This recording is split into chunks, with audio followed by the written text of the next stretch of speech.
Greetings, Mark Brown here. We're going to be looking at how we can create a trifold brochure with this Microsoft Word document here.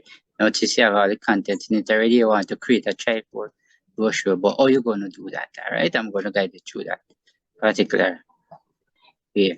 First thing you want to do, come up at the tab right here. Say layout, you're going to click. Some of you might say page layout. All right, you click on that. When you click on it, you're going to come right over here. That's the orientation. You're going to click on orientation and then you click landscape. Right, and let me scroll to the top of the document. But if you notice right away, let's say column, we're going to click on the pointer column. You're going to go down to more column. And then if you notice the dialog box appear right here, that's a 1, 2, 3, left and right, you're going to click on 3. But notice when you click on 3, you actually have the display right here. But you want to put a line in between. So notice right here, the line in between, you just click this dialog box and you just click right here. And this is exactly what it looks like right here. All right, let me go into the print preview by pressing Control P. I can come actually like this. All right, and let me scroll up so that I can actually see. So exactly, this is how it actually looks.